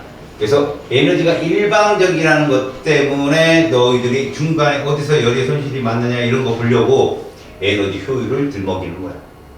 알겠어? 에너지 효율은 2차 소비자가 제일 높은 거예요. 오케이? 그 과정이 물질 순환과 에너지 순환의 결말이다. 모든 에너지의 근원, 공급이 없으면 생태계는 돌 수 없어. 에너지가 일방적이기 때문에. 모든 에너지의 근원은 뭐라고? 태양 복사 에너지야. 오케이, 말이? 자, 놓쳤다. 합시다. 자, 생태계의 평형이다. 이 생태계의 평형이라는 건 뭘 말할까? 우리가 처음에 얘기했을 때 먹이 사슬이라는 걸 얘기했잖아. 그 군집이 식물 군집이 됐든 동물이 군집이 됐든 그것들이 그 평형을 유지하려면 다양한 종이 살고 있어야 된다는 이론이야. 다양한 종이 살아야 서로 먹고 먹히는 관계에서도 그러니까 동물들은 인간처럼 도를 넘게 뭔가를 소비하지도 않고 자기가 먹을 양만큼만 먹기 때문에 그 개체수가 계속 유지된다는 거. 그게 생태계 평형이거든. 누구 하나를 보호한다고 그 위에 상위 포식자를 없앤다든가 밑에 어떤 영양 단계를 없애버리면 바로 표가 나는 게 생태계. 그래서 생물 군집의 구성, 뭐야? 종의 종류를 말한다. 개체의 숫자. 그 생체량이야. 에너지 흐름. 이런 것들이 안정된 생체를 유지하는 것이 생태계 평형인데 그런 애들을 살펴보니 종이 다양하더라. 먹이 그물이 어떻다? 복잡하다. 이 결론이. 먹이 그물이 복잡한 게 종이 다양한 거지 뭐. 그래 어떤 종의 멸종을 막을 수 있는 거야. 자, 평형 유지 봐봐. 생산자의 물질 생산, 소비자 분해자의 물질 소비, 균형을 이뤄서 순환이 결국 뭐야? 물질의 순환이 안정적이다. 어차피 에너지 흐름이야. 일방적인 거야. 근데 물질의 순환이 안정적으로 이루어지는 것이 바로 생태계의 평형 유지다. 그 다음 먹이 사슬에 따른 에너지의 흐름이 원활하게 이루어져야 된다. 중간 단계가 빠져서 먹이 사슬의 에너지가 끊긴다든가 중간 단계가 빠진다는 말이 뭔지 알아? 대부분 상위 영양 단계에 있는 애들은 중간에 하나 빠져도 살아남아. 근데 그것만을 먹이로 잡고 있는 애들 있지. 걔들이 사라지잖아. 그럼 결국 위에 있는 소비자도 무너지고. 그럼 밑에 애들은 풍성하게 자랄 거 아니냐? 아니야. 바로 밑 단계가 풍성해지면 1차 소비자가 풍성해지면 생산자가 작살이 다 먹어버리니까. 그런 것 때문에 먹이 사슬도 복잡해야 되고 그에 따라서 종이 다양함이 필요하고 그거에 의해서 에너지 흐름은 원활하게 이루어지는 것입니다. 라고 얘기하는 거야. 자, 평형이 유지되는 원리 봐볼까? 자, 문제는 이거야. 뭐 그 해의 어떤 환경이나 날씨 이런 거에 의해서 일시적인 증가 감소는 있을 수 있어. 근데 그것이 다시 원래대로 돌아가는 거지. 이 지구 같은 경우도 오염이 될 수 있어. 근데 지구 스스로 치유하잖아. 그걸 자정작용이라는 것처럼 생태계도 그러한 상태에서야 어떤 평형의 유지를 한다. 봐봐. 1차 소비자가 일시적으로 증가하잖아. 그럼 상위 영양분이 일시적으로 증가해. 문제는 얘가 홀쭉하게 준단 말이야. 이 먹잇감이 감소함으로 해서 애들이 죽어요. 그냥 먹잇감이 감소했잖아. 환경저항이 심하게 받았을 거 아니야. 얘가 감소하지. 그럼 얘도 감소해. 다시 원래대로 돌아오는 거야. 이게 자정작용, 생태계. 알겠죠? 그래서 실제로 일시적으로 1차 소비자가 증가했다. 이건 증가하는 건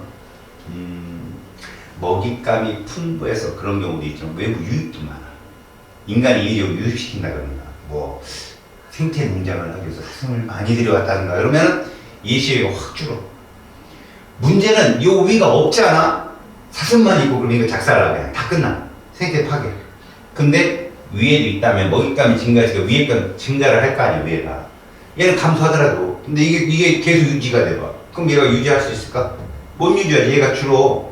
얘가 줄게 되면 얘도 감소한다니까. 얘가 주니까 당연히 밑에 생산자는 늘어나겠지. 그래서 원위치로 돌아온다. 알았죠? 그러니까 이런 평형 자세는 시험에 내면 얘들이 웃으면서 풀겠죠? 잘 내요. 인상 팍 썼다 끝났죠? 자, 여기 보죠. 파괴 요인이 많은 예를 들어주는 겁니다. 자연재해가 제일 크죠. 산불이 나서 생태계가 파괴되는 거죠. 근데 시간이 흐르면 다시 순이 나오고 나무가 자라고 그러겠죠. 홍수가 나서 밀려나간다든가 우리 산불 나거나 홍수 나면 무슨 천이가 잡겠지? 느낌 많이 준비됐어? 2차 천이가 준비되죠. 2차 천이의 출발이 어디야? 딱! 초원이죠. 왜죠? 가뭄, 산사태 이런 것들이 다 자연재해인데 이것 때문에 생산자가 파괴되면 2차 천이가 시작이 됩니다. 알겠지? 금방 복구돼요. 2차 천이 출발. 원래 1차 천이도 뭐 습지라든가 아니면 뭐 그냥 용암 바위 이런 쪽 있잖아요. 이런 쪽이 오래 걸리는 거지. 지휘로 이런 것들이 막 커지는 게 오래 걸리는 거지. 초음부터의 출발은 되게 빠릅니다. 자, 인간의 활동, 인간이 환경을 변화주는 거. 댐 건설이 제일 커요. 수물지역이 생기고. 개간, 간척사고 이거 너무 많죠, 여러분. 무슨 얘기냐? 뭐 서해안 막아갖고 그죠? 뭐 갯벌이 썩어요, 막 이런 말 나오고, 그지? 그런 것들이 인간이 관여한 거죠. 화석 연료의 사용, 이건 인간이 지금까지 하고 있는 거고. 서식지가 파괴되고 환경이 오염되어서 생태계가 깨지는 경우도 많다. 그 다음에 외래 생물의 무분별한 유입, 뭐 우리는 황소개구리 뭐 이런 거. 옛날에 뭐 배추 흰나방 뭐 이런 것들도 엄청 돌았었거든요. 근데 그냥 냅두면 인간이 막 뛰어다니면서 뭐 잡으려고 하는데 그냥 냅두면 원래대로 돌아와요. 왜? 토착 그 생물들이 걔를 잡아먹기 시작하면서. 알았지? 저 개 말고 우리나라에 가서 막 사는 등치 큰 쥐같이 생긴 놈 그냥 그런 놈들 빼고. 근데 그런 놈들도 사기 뭐 잡는다 뭐 이런 소리 있는데 걔를 잡아먹을 동물이 없으니까. 알겠지? 저기도 몽구스라는 게 있어. 몽구스. 뱀을 잡아먹는 애. 일본이 걔를 들여왔거든. 어느 마을에 뱀이 너무 많아. 뱀을 사람이 많이 죽는 거야. 몽구스 들어왔는데 몽구스가 뱀을 안 먹고 딴 걸 다 잡아먹고. 지금 먹을 게 없으면 뱀을 잡아먹는데 먹을 게 많으니까 뱀은 건드리지 않은 거야. 딴 걸 다 가지고 완전히 지금 외래생물 생태계 파괴됐다고 난리 나요. 자, 카이바브 고온의 생태계 변화를 한번 볼게. 미국에 있는 우리 미국 카이바브 공원에서 사슴을 보호해서 늑대를 싹 없애버린 거야. 그랬더니 얘가 1차 소비자잖아. 뭐가 작살나? 생산자가 작살나면 뿌리까지 다 캐먹고 결국 생태가 파괴되고 사슴도 죽는 거야. 먹을 거 없으니까. 그래서 다시 늑대를 풀어줬단 말이야. 그랬더니 원래대로 돌아가더라 이거지. 잘 봐봐. 늑대 사냥을 허가했더니 늑대 개체수가 급감을 했단 말이야. 알겠어? 여기 늑대 개체수가 여기부터 여기 늑대 개체수 급감을 해버렸어요. 거의 없어. 다 죽였어. 그랬더니 여기 봐봐. 이게 뭐야? 초 생산자의 양이야. 확 죽는 거야. 이것들이 급감을 해요. 급증을 해요. 그래서 지들도 죽어. 나중에 거의 바닥을 치게 됐죠. 거의. 그래서 이거 안 되겠다. 늑대 개체수를 풀어놓은 거야. 그랬더니 원위치로 돌아오더라는 얘기지. 알겠냐? 그래서 인간 간섭의 생태계 파괴 첫 번째 사례. 카이바브. 알겠냐? 오케이? 자, 에너지 흐름과 물질 순환에 대한 설명이야. 생태계 내에서 에너지는 순환하지만 물질은 한쪽 방향 바꿔서 써놨죠? 조심하라고. 틀렸습니다. 에너지가 일반적이고요. 물질이 순환됩니다. 생태계 에너지구는 당연히 잘 나온 말이에요. 2번 맞는 말. 생물과 생물 사이에서는 먹이 사슬을 통해 물질과 에너지가 이동하는 거 맞습니다. 일반적인 하위 영양 단계에서 상위로 갈수록 에너지 양 감소하죠. 개체수는 줄고요. 맞아요. 근데 에너지 양도 감소합니다. 알겠습니까? 전체 생물량은 준다고요. 알았죠? 자, 어떤 생태계에서의 영양 단계별 에너지 양이에요. 일자 소비자 에너지 효율을 구하세요. 일자 소비자는 얘입니다. 특히 조심할 거 이거 그려놓고 찾는다 얘들아. 이렇게. 얘가 누구냐? 기억이.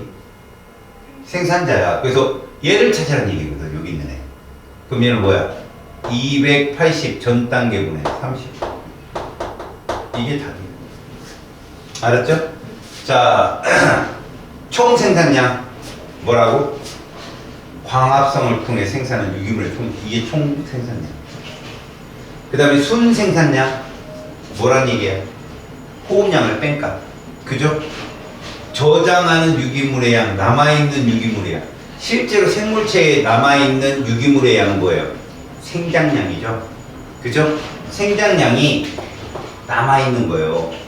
그럼 요게 순생산량인데 이 생장량은 순생산량에서 누굴 뺀 걸까요? 피식량, 고사량, 낙엽량 이런 거 뺀 거예요.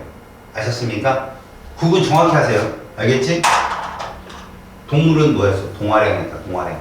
동화량에서 배설량을 뺀 거. 그게 섭식량이라고 부르는 거야. 동물은 섭식량이라고 부르고 식물은 총 생산량이라고 불러. 자, 대기 중 이산화탄소는 생산자의 뭐에 의해서 유기물로 확산된다? 광합성이죠. 맞죠? 광합성. 유기물에 포함된 탄소는 생산자 소비자의 무엇에 의해서 이산화탄소 형태로 호흡을 통해 대기권으로 나가죠.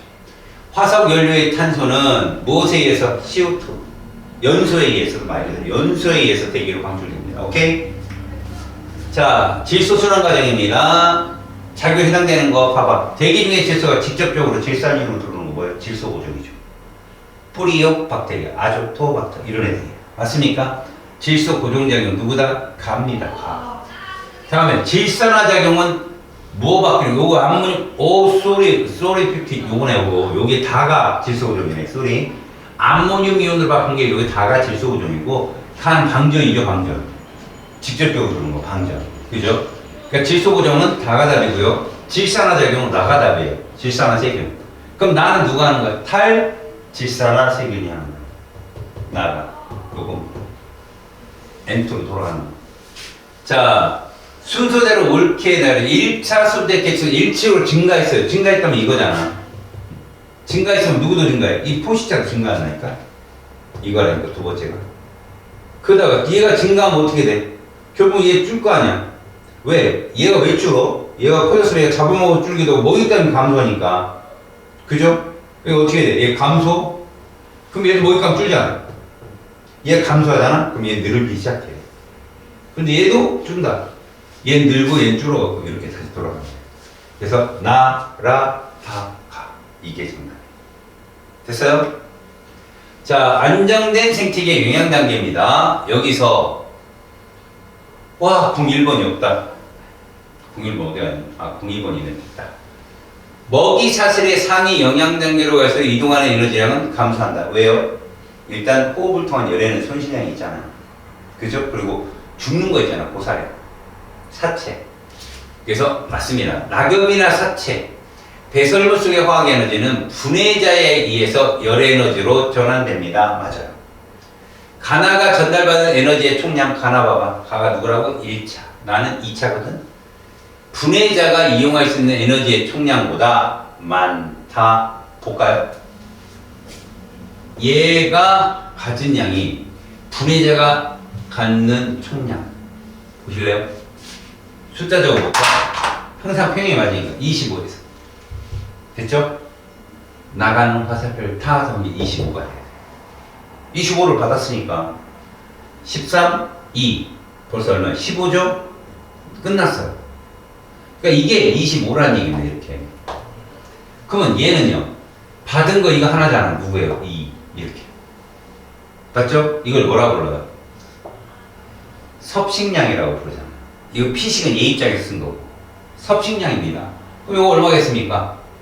1.2가 되겠죠. 아, 1.0. 왜? 0.2가 피식됐으니까 1.0이 되겠죠. 이렇게 세 개 합쳐서 뭐가 돼요? 2가 돼야 되니까. 맞죠? 자, 그래서 여기 써있네. 사차 배설물 이렇게 써있네. 0. 이거 전체가 0.2예요. 이렇게 0.2. 맞지? 그래서 여기로 0.1 나오고 여기로 0.1 나오고. 됐어요? 끝이란 말이에요. 그러면 가나가 전달받은 에너지의 총량, 가나가 전달받은 건 2하고 0.2란 말이야. 이 양은 분해자가 이용할 수 있는 에너지의 총량보다는 당연히 많아져. 누구만큼 많을까요? 요것만. 호흡량 빠져나갑니다. 아시겠어요? 자, 가나의 에너지 효율을 각각 구한다면 가나 어떻게 구할래요? 25분의 2예요. 나는요 2분의 0점이에요. 됐습니까? 오케이? 자, 어떤 식물입니다. 식물이면 A가 뭐가 돼요? 총 생산량이 되는 거예요. A가 총 생산량이 되는 것이고, 그 다음에 얘들 모두 합쳐서 뭐라고 그랬어야 돼요? 요거 순 생산량이 되겠죠. 순 생산량. 그 다음에 얘는 호흡량이죠. 호흡량. 이렇게 되는 거죠. 됐니? 요게 생장량이고, 맞죠? A는 식물의 광합성을 통해 생성된 유기물의 총량이다. 됐냐? 오케이? 1번이다.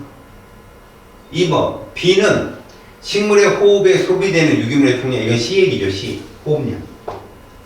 C는 식물의 생장에 쓰이거나 저장되는 양으로 일부는 동물에게 먹혀. 이거는 B 얘기죠. B. 천이 초기 단계에 있는 식물 분집은 피식량하고 고사량, 고사량, 낙엽량은 나중에 극상에서 생기지. 이거 할아버지, 그죠? 어떤 마을에 자꾸 생겨가 나가는 와, 애들 막. 그럼 돌림병동 거지, 그게 중국어냐, 그지? 틀렸고. 극상에 도달한 원시름은 B가 많다? 여러분, C하고 B가 균형을 이루는 게 극상이에요. 그러면 얘 누구랑 비교하는 거야? 아주 시작되는 천이 중간 단계 애들이랑 비교한다면 C가 많죠. 호흡량. 덩치 큰 개체들이 많으니까. 알겠어요? 그래서 1번이 정답입니다. 자, 생태계에서 탄수의 순환 과정을 보여주고 있거든요. 자, 봅시다. 특히 우리가 주요기할 때 이거죠. 이거 뭡니까? 광합성이죠. 맞아요? 이거 뭡니까? 호흡이죠. 호흡. 그러니까 얘는 생산자가 될 수밖에 없는 거죠. 이해갑니까? 직접적으로 들어가는 건 생산자밖에 저기 가능하지 않거든요. 그럼 생물 B는요? 1차 커스터머, 소비자가 되는 거죠. 얘가 2차 소비자가 되듯이 이렇게. 됐죠? 자, 그러면 저기서 생물 D는 뭘까요? 분해자가 되겠죠. 분해자. 이렇게 놓고 분석을 하는 겁니다. 생물 A는 생산자, B는 소비자, C는 분해자. 맞았고요. 생물 D에는요, 세균 곰팡이 당연히 분해자니까 됐고요. 가 과정을 통해서 유기물이 합성됩니다. 광합성이니까. 됐죠? 나와 다 과정 후 맞습니다. 라 과정이 증가하면 이라겠네요. 이렇게 온실 효과가 일어날 수 있다. 오케이, 다 맞는데. 못 찾는 거 뭐지? 뭐 잘못 봤나? 가 과정을 통해 유기물이 합성이 된다. 화살표했고. 나와, 부끄럽네. 나가 이건가 혹시? 나가 이거죠? 맞을 거예요. 다가 이거고요. 맞죠? 나와 다 과정은 호흡 과정 맞고요. 라 과정이 증가하면 석탄, 석유, 온실 효과가 일어날 수 있죠. 생물 D에는 세균과 곰팡이가 있다. 생물 A는 생산자. 생물 C. 얘 D가 아니라. 부끄럽네, 씨. 틀렸어요, 1번이. C도 소비자입니다. 알았어요? 2차 소비자가 되겠죠. D인 줄 알고 착각해봤어요. 오케이, 바리. 자, 질소 순환 과정 시험에 잘 나온다고. 여기서 잘 봐라. 이거 뭐야, 가. 직접 얘로 오네. 방전이야. 됐지? 이건 질산화 작용. 그 다음에 요 다가 질소 고정이 되겠죠. 시험에 잘 나오는 거. 뿌리옥 팍터. 그 다음에 이건 뭐야? 여기 관여하는 게 질산화 세균이야. 식물은 공기 중의 질소를 직접 이용할 수 있습니다. 질소 고정은. 콩가루는. 가다 과정은 질소 고정이 아니죠. 다만 질소 고정입니다. 가는 방전. 뿌리옥 박테리아는 다 과정에 관여하고요. 마 과정은 세균이나 곰팡이에 의해서 일어난다. 이거 맞는 말이네. 식물은 암모늄이온이나 질산이온을 흡수해 단백질 합성에 이용됩니다. 맞아, 이것도. 뭐야, 이거? 마 과정이 뭔데? 세균이나 곰팡이에 의해서 일어난다. 뭐지? 요거잖아. 식물은 암모늄 이온이나 맞아요. 질산 이온을 흡수해서 아이 참 단백질 합성에 이용한다. 이것도 봤는데 세균이나 곰팡이에 의해서 저게 일어난다. 야 뭐야 옳지 않은 거 찾는 거구나. 맞지? 뿌리옥박테리아는 가다 과정은 질소 고정관입니다. 오 마이 갓. 뭐야? 가하고 다 과정이 질소 고정작용이라고? 가는 방전인데? 다가 질소 고정인데? 옳지 않은 게 이렇게 많어. 뿌리옥 박테리아가 가 과정에 관여한다고? 다 과정이지. 뭐 틀린 게 이렇게 많어. 문제가 잘못된 거. 이거 좀 부끄러운데 이 문제? 뭐 오류가 이렇게 많어? 이게 질소 고정이야, 맞지? 공기 중에 질소를 직접 이용할 수 없다. 꼭 할 수는 없잖아. 콩가루가 있으니까. 그리고 가는 방전이고 다가 질소 고정 과정이고요. 뿌리옥 박테리아는 가 과정에 관여한다. 틀렸고요. 4번, 5번만 정답인데 옳지 않은 거 3개를 다 적어. 해설 잘 봐봐. 알았지? 부끄럽다 좀. 생물의 다양성을 한번 봅시다. 이게 마지막 단어니까 이게.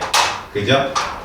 여기는 시험 문제 자주 나와요. 생물 다양성이라는 건 제일 먼저 이제 유전적 다양성을 의미하는데 다양한 정도를 의미해요. 일정한 지역에 존재하는. 그런데 그게 종의 다양성이냐 아니면 생체계 다양성이냐 유전적 다양성이냐 이걸 모르는데 가장 큰 단계가 얘예요. 생체계 다양성은 비생물적 유형까지 합쳐진 거고 그 다음에 생물 종의 다양성은 알다시피 군집간. 그러니까 군집이 화려하면 생물 종이 다양성한 거죠. 근데 유전적 형질의 다양성도 역시 뭐 군집이라고 말할 수는 있지만 어떤 개체군 사이의 유전적 변이, 그다음 환경 이런 거 같은 개체는 아니잖아요. 그죠? 그런 비슷한 개체군인데 같은 종은 아닌 종은 비슷한데 종은 비슷한데 환경에 따라서 막 사막여우, 북극여우 이렇게 다양한 종이 인간도 황인종, 백인종 이런 식으로. 자 먼저 유전적 다양성을 볼까요? 한 개체군에서 유전자 변이가 다양해서 형질이 다르게 이건 고등생물일수록 많아요. 솔직히 말하면 고등생물일수록 뭐 사실 유전자 변이가 다양해서 그런 머리가 곱슬인 것도 유전자 변이에요. 근데 이게 어디서 일어나냐는 거죠. 이거 잘 나와요. 생식세포 분열 중에 몇 분열? 제 1분열에서 바로 이게 형성됩니다. 상동염수체가 2분의 1로 주는 그 과정에서. 알겠지? 그래서 지금 동그라미 1번 같은 설명 있잖아. 하나의 형질을 결정하는 대립내가 다양해서 얼룩말의 무늬가 다 다르다는 거 이런 거 있잖아. 이런 것도 여기서 결정나는 거야. 알겠지? 유전적 다양성이 높은 개체군은요 아무래도 시시각각 변하는 환경에 적응할 확률이 되게 높겠죠. 오랫동안 살아오는 거죠. 은행나무처럼 막 진짜 잘 버텨갖고 걔 보호종이잖아요. 우리나라 어때? 수백만 그루가 있어 우리나라에. 발표입니다. 은행나무가 왜 보호종일까? 그 씨를 운반할 애들이 없어요. 보통 나무나 식물들은 그 자기 종족을 번식시키는 뭐 바람에 날린다든가 벌레가 옮겨준다든가 벌이 온다 이래야 되는데 얘를 옮길 개체가 없대요. 우리나라는 근데 인간이 먹고 싸 인간이. 자, 환경 변화는 유전적 다양성을 볼게. 다양한 감자 품종을 재배해서 경작지에 의해서 감자 마른병이 유행했는데 일부 감자 품종이 생존했다. 근데 얘는 단일 품종, 이건 이제 농장이 많아 이런 거 한 방에 끝나. 이거에 해당되는 게 뭔지 알아? 바나나 나무. 이 바나나 나무는 야생 바나나가 아니라 그걸 이제 인간이 바꾼 거잖아. 그 캐번디시 종하고 몇 종 두 개가 있나 봐. 지금 남아있는 게 이제 하나 정도밖에 없는데 그 뿌리를 그 유전병으로 애들을 죽이는 게 있나 봐. 종이 다양하지 못하니까 아마 50년 안에 향후 바나나는 다 사라질 것 같아. 알겠어? 그렇게 되는 거. 다양성이 있으면 이렇게 외부 환경 변화에 좀 민감한 거예요. 대응할 수 있는 거지. 알았어? 유전적 다양성, 같은 개체 내에서의 다양하면 특히 생체부채 1분열에서 다양성이 결정난다는 거 명심해라. 됐어. 그 다음 종의 다양성은 말 그대로 이런 거야. 종의 다양성. 우리 종이 다양하다는 건 네 말대로 품종이 다양한 것도 종이 다양한 건데 개체들의 숫자가 비슷하게 있는 것도 종이 다양한 거야. 다시 종이 많은 것도 종의 다양성이 있다면 종은 똑같은데 개체 수가 비슷비슷하게 있는 것도 종의 다양성이라고. 누가 하나 너무 작아 그럼 종의 다양성이 좀 낮은 거야. 확률이. 왜? 멸종할 위기가 있잖아. 그래서 종이 많은 것도 종의 다양성이 존재할 수 있지만 다양하면서도 개체 수가 비슷비슷하면 이게 종의 다양성이 큰 거다라는 거 꼭 기억해야 돼. 알겠지? 그래서 여기 있네. 종의 수가 많을수록 이건 다양하고 니네가 당연히 아는 거고 이거 분포 비율이 고를수록 종의 다양성이 높다 이렇게 얘기한다. 알겠어? 자 봐봐봐. 가에 5, 5, 5, 5, 20 그럼 여기서는 다는 일단 탈락이야. 전체 개체수 똑같이 20이면 종이 뭐예요? 두 개 종이 없잖아. 이 종의 다양성이 제일 떨어지는 거라고 얘기할 수 있어. 그 다음에 높은 게 누구냐? 가란 얘기야. 가. 알았냐? 비슷할수록.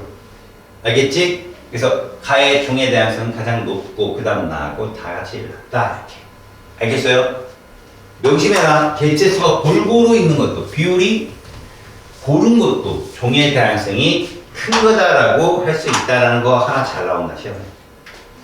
자, 종의 다양성 아까 봤잖아. 생태계 안정성이 어떤 영향을 줬어? 먹이 사슬이 복잡해지잖아. 그럼 생태계가 상당히 평형을 유지할 수 있었다는 거잖아. 그래서 여기 보면 종의 풍부도 봐라. 상대값이 클수록 자 피도는 뭐야? 그 덮는 거지. 우리가 방역복을 썼듯이 어디 자주 출현하는 거예요. 이제 빈도 말고 피도는 거기 깔려 있는 거잖아. 걔들이 얼마큼 차지하느냐. 종 풍부도가 높아지니까 피도는 증가하다가 더 이상 많아지면 일정해지는 거예요. 왜? 서로 환경적이 커지니까 균형을 잡힌다 이렇게 생각하는 거예요. 여기 봐봐. 질병 발병도를 봤더니 종 풍부도가 상대적으로 높을수록 발병도가 낮더라. 응? 서로 견제를 하니까. 왜? 환경에 취약한 환경에 열심히 사는 애들은 말이야 웬만한 어떤 질병에도 다 견뎌낼 수 있는데 온실에서 큰 애들이 이제 막 바이러스 한번 걸치면 다 죽고 막 그러는 거야. 자, 종 풍부도가 클수록 외부에서 유입된 종수가 보면은 지금 종 풍부도가 상당히 많잖아. 외부에 유입된 종이 많으면 이게 평형을 깨칠 수가 있거든. 유입된 종이 없을수록 생물종 수가 들어오면 금방 뭐 적응을 못하는 그런 애들. 생각해봐. 어떤 놈만 이기면 내가 여기서 버틸 수 있는데 저놈을 쓰러뜨리니까 또 딴 놈이 있고 그러면 쓰러뜨리니까 저놈이 에이씨 폭이 나가버린단 말이야. 이런 거야. 자, 종의 풍부도가 높으면 피도가 상당히 높다. 골고루, 아까 봤지? 골고루 퍼져 있다. 질병의 발병도가 상당히 낮아. 왜? 얼마나 많은 경험치를 쌓았겠냐. 주변에 종이 많으면 이런저런 부닥쳐야 되는데. 그 다음 유입되는 생물종의 수도 적어서. 왜? 생물이 유입되는 건 뭐 때문에 유입돼? 공간이 있다거나 먹이가 있어 들어오는 거 아니야. 없으면 그냥 들어왔다가 사라져버리지. 그러니까 그렇게 유입된 종이 적다는 건 그만큼 빡빡하게 균형이 이루고 있다는 얘기야. 알겠지? 그래서 우리도 그런 얘기야. 우리나라가 정말로 사람들이 막 건전하고 뭐 이러면은 마약류들이 들어올 틈이 없어. 근데 막 타락에 빠지고 막 취업률이 낮아지고 아파트값 높아 이런 거 있지. 그래서 들어왔다는 얘기는 아니지만 알았지? 자, 생태계 다양성이라는 건 이렇게 서식지, 비생물적 요인까지 포함시킵니다. 그러니까 제일 큰 범위라고 보면 돼. 생태계 다양한 정도를 의미하는데 종류를 보면 열대우림이 있었잖아. 적도지. 그 다음 갯벌, 바닷가, 습지, 일반 담지라고, 담수라고 하지, 담수. 우리가 이제 보통 천이가 일어나기 전에, 그치? 습지가 되면 물에서 빈 영양소가 이제 습지가 돼서 거기에 막 뭐가 흙이 차오르고 땅이 되는 과정이 있잖아. 그 다음에 사막, 호수, 강, 바다 이런 것들이 다 생태계 종류다. 농경지 딱 보이지? 아우 종의 다양성이 거의 없다고 보면 돼. 한쪽. 그러니까 우리가 황무지를 개간해서 농경지를 만들면 종의 다양성을 파괴하는 거야. 말 그대로. 그러니까 잡초들도 다 종의 다양성이 있는 건데 그걸 밀어버리고 한쪽으로 심어버리니까. 자, 생태계에 따라 환경 요인이 달라 서식하는 생물종이 다르므로 생태계가 다양하다는 건 종 다양성을 높일 수 있다는 얘기야. 생태가 다양하면 종의 다양성이 다양해. 우리나라가 삼면이 바다면 산도 있고 바다도 있고 육지만 있는 곳은 또 고기를 못 먹잖아. 물고기. 그런 거라는 거지.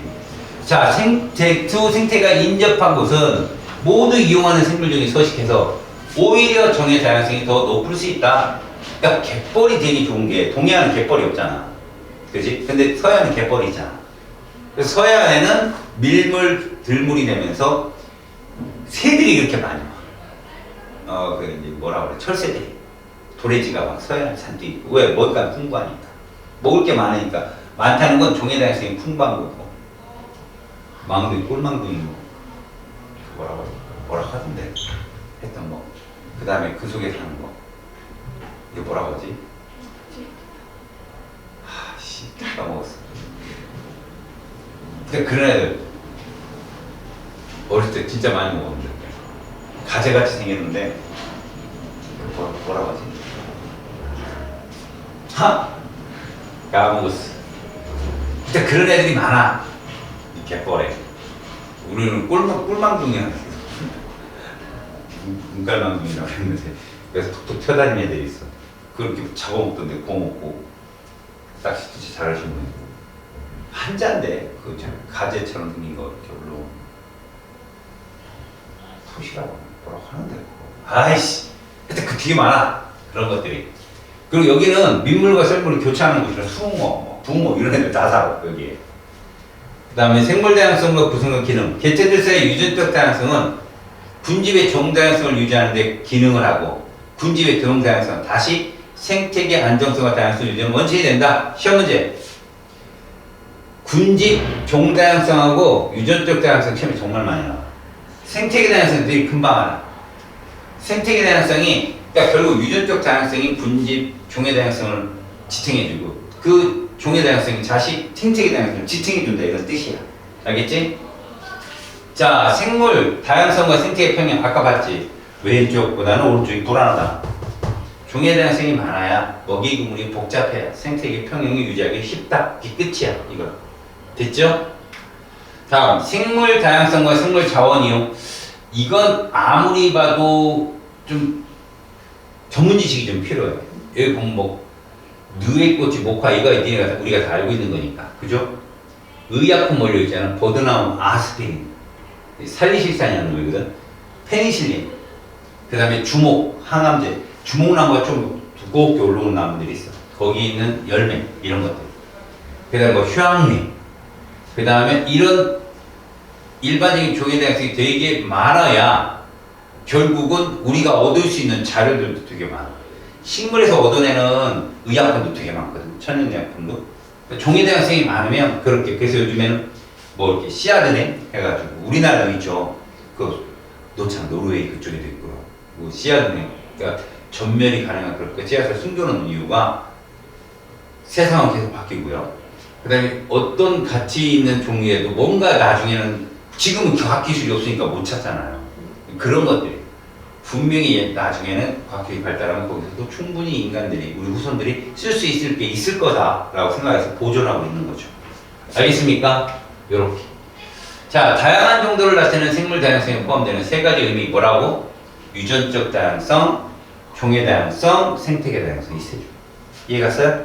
유전적, 종, 생태계. 생물 다양성에 대한 설명이에요. 유전적 다양성이 낮다면 급격한 환경과에 적응하기 어렵죠. 틀렸어요. 낮으면 어렵습니다. 군집을 이루는 생물종의 수가 많고 각종이 균등하게 목표하면 당연하죠. 아까 봤잖아.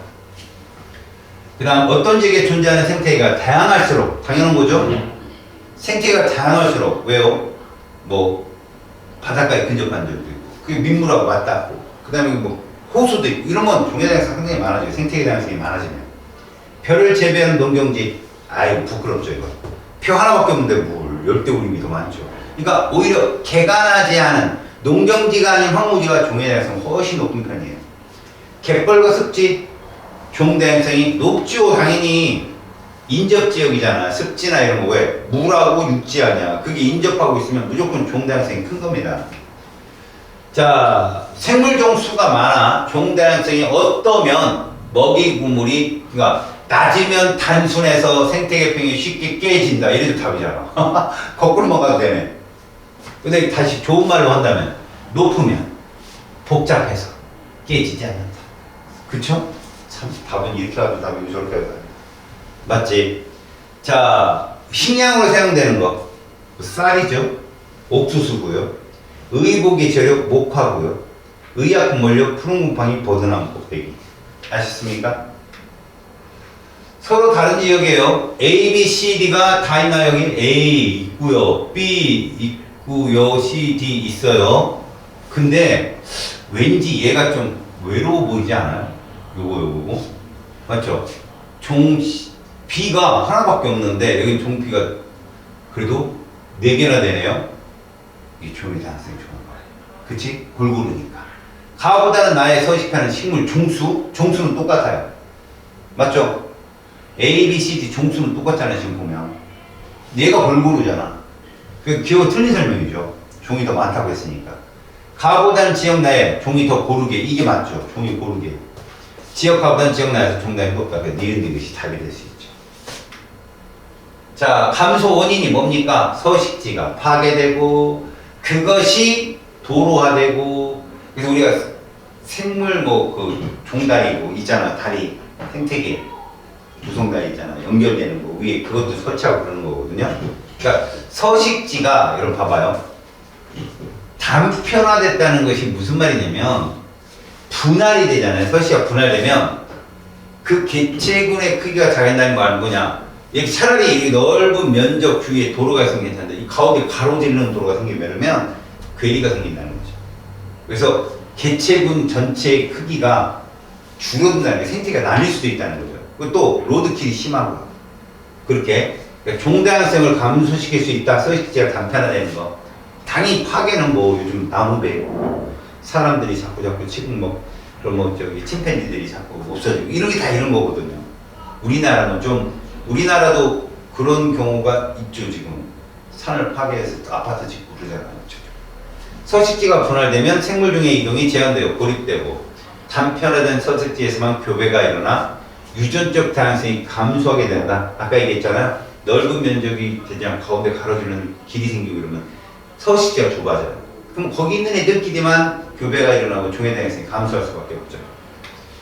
자, 여기 보세요. 여기 이렇게 된다는 거죠. 넓은 면적의 가운데가 딱 잡는 게 서식지가 단편화되는 거예요. 이 생태계 다리가 그래서 여기 연결을 해줘야 된다. 그 다음에 서식지 면적이 이랬는데 여기서 이렇게 잘리면 이러면 이제 여기서만 유전적 다양성이 일어나기 때문에 지들끼리. 그래서 실제로 단편화되는 과정하고 이렇게 분할되는 과정이죠. 알겠어요? 이런 경우는 종의 다양성이 파괴되는 가장 큰 특징입니다. 알겠습니까? 생물 중의 영역을 많이. 얘는 뭐 잘려서 이렇게 벌어졌기 때문에 요만큼의 면적이 상쇄된 건 있지만 그닥 큰 염려는 아닌데 여러분 살벌해요. 철도 지나가죠. 도로 지나가죠. 면적이 엄청 큰 거예요. 지금. 자, 외래 생물종 유입. 큰잎배스 아직도 처치 안 됐죠. 너무 많아요. 짱님. 미국까지도 많죠. 지금 미국까지. 그런 겁니다. 그래서 미국까지 같은 경우는 뭐 수다리 뭐 얘도 잡아먹고 황소개구리 잡아먹고 뭐 이런데 쟤는 못 먹네. 누티야. 그죠? 누티는 니들이 잡아먹고 그래야 되겠죠? 됐습니까? 뭐 가시박, 돼지풀, 꽃매미. 이 꽃매미도 한때 말하다 다 살이 말아요. 화려했잖아요. 빨갛고 그 새들이 좀 먹어도 되나 싶었다. 먹으니 맛있고 다 먹었어요. 그래서 흰나발이랑 똑같아요. 그 다음에 불법 포획, 뭐 반달가슴곰의 밀렵, 고래나 바다사자 포획. 우리도 강치가 있었어요. 알아요? 독도에 다 잡았잖아요. 일본 애들이 기름을 쓰려고. 아프리카 코끼리. 환경오염도 굉장히 큰 영향이에요. 이건 뭐 거의 국민유기다. 도덕적이고. 그 다음에 보존대책, 이거는 쭉 읽어봐야 되는데 생태 통로설 우리 주변에 많이 볼 수 있는 거. 알겠지? 국립공원 지적이라든가 불법 포획 남획 금지 이런 거, 몸에 좋다더라 이런 거 다 카더라 통신 다 없애버려야 돼. 외래 생물의 무분별한 도입 방지. 옛날 우리나라 축구 선수들이 올림픽 출전을 위해서 갔다가 빠꾸당하고 돌아온 날이 있어요. 백업 돌아왔다. 왜? 그 축구에 흙을 안 털었다. 그게 들어오면 이제 자기도 축구장에 그 세균이 이런 게 들어올 수 있다 이거지. 그걸 다 털고 돌아라. 우리나라로 돌아와서 다 깨끗이 닦고 돌아왔다. 그 정도로 심해요, 미국. 멸종 위험이 큰 식물종 이런 거 뭐 천연 기념물로 정하고 희귀종으로 정하고 관리해야 된다 이런 얘기고. 그 다음에 생물종 법령을 제시해서 한다. 다 우리 하는 말이야. 생태통로 이런 거 어떻게 잘 나오고. 개인적인 차원이나 사회적 차원이나 국가적인 차원 뭐 이런 거 다 있는데 뭐 가끔 이런 게 또 남사례 협약이나 나고야 의정서 이런 게 뜬다고. 이거 잘 봐도 조사 좀 해놓고 알았지? 선생님들이 특히나 남사례 협약이나 나고야 의정서 이런 거 뭐 얘기를 하잖아. 뭐 1971년 그 다음에 나고야 의정서 2010년 이런 것들 봐봐. 얘는 물새 서식지, 나고야 의정서는 뭐 자국의 자생생물이 이제 자원이다 이거야. 알겠어? 그래서 그 자원을 갖고 나가는 걸 막는 거야. 우리 제주도에 돌멩이 들고 나오면 안 되는 것처럼 우리나라에 있는 자원을 갖고 나가는 거야. 그래서 우리나라에 있는 동물이나 식물을 갖고 나가려면 법에 걸려. 알겠지? 그런 게 나고야 의정서 2010년. 알았지? 생물 다양성 협약도 마찬가지고 이런 거 협약 같은 건 알아도 이거 괜히 한 문제 툭 나오는데 틀리면 좀 부끄럽잖아. 자, 서식지 파괴와 단편화는 생물 다양성 감소에 가장 큰 영향을 미친다. 맞아요. 가장자리의 면적이 감소한다. 맞잖아요. 가장자리 면적이 줄잖아요. 오마이갓. 가장자리 면적이 감소하는 게 아니죠. 늘어나죠. 잠깐만요. 늘어납니다 이거. 아까 제대로 우리가 가르쳤나? 맞아요. 가장자리 비율이 커져요. 이거. 접촉 면적이 넓어진다고 보면 돼요. 사람들이랑 접촉할 수 있는 그 넓이가 넓어져서 안 좋아요. 맞아요. 얘기했구나. 봐봐. 면적은 증가합니다. 이거 틀렸어요. 지리산에 서식하는 반달 같은 거, 외래생물의 유입으로 인해 멸종위기에 처했다. 부끄럽다, 이거는. 그죠? 자기 스스로 밀렵이나 이런 것들이 반달 벗은 걸 누가 들어서 죽여? 미국인이 들어와 죽나? 생물체 내에 유입된 유해광물, 붕금속, 하위 영양소 상위, 이건 맞아요. 이게 생물 농축 현상이에요. 논병아리가 죽고 막 이런 거. 외래 생물이 천적이 없는 새로운 생물이 유입되면 먹이 구물이 복잡해져. 부끄럽죠? 얘가 다 파괴합니다. 닥친 애를 다 처먹어요. 오히려 종의 다양성을 줄입니다. 다음과 같이 도로 단편화, 건설로 단편화될 경우 어느 지역에 서식하는 동물이 더 큰 영향을 받느냐? 가만히 보니까 도로 건설을 딱 들어가야 되잖아요. 그럼 지금 다 나뉘었죠. 지금 새들은 왔다 날아갈 수 있죠. 왔다 갔다. 그쵸? 그러면 여기서 서식하는 동물 어떻게 될 겁니까? 걸어서 가야 되는 애들이 있어요. 걸어서 가야 되는 애들. 그죠? 그러니까 더 큰 A, B 중 어느 지역에 해당되는 A, B 중에 도로가 건설이 되면 중앙을 뚫고 가면 어느 지역에 큰 영향을 받을까요? 단편화될 경우. 어디 지역? 왜요? 그 종의 다양성이 좀 없죠? 그죠? 위에는 좀 종의 다양성이 큰데. 그런 겁니다. 영향력이. 자, 외래생물, 돼지풀, 뉴트리아, 큰잎배스, 붉은기고. 이 둘은 아닙니다. 아세요? 참붕어는 좋은 거예요. 알겠죠? 월남봉, 뭐라고 하지, 그걸? 물고기 중에 외국 외래종 있잖아요. 널찍한 거. 웬일 다 까먹으냐, 오늘. 이따 생각나면 얘기할게요. 너도 기억나죠? 오늘 월남봉을 그게 아니, 이름이 있어요, 그거. 다음은 생물종 다양성을 보존하는 게 노력입니다. 산을 절개 도로로 생물이 이동할 수 있는 생태다리. 오케이? 생물의 다양성을 보존하는 대책. 남해금지, 서식보, 생물. 이거 맞아요. 외래생물 도입 전 검증.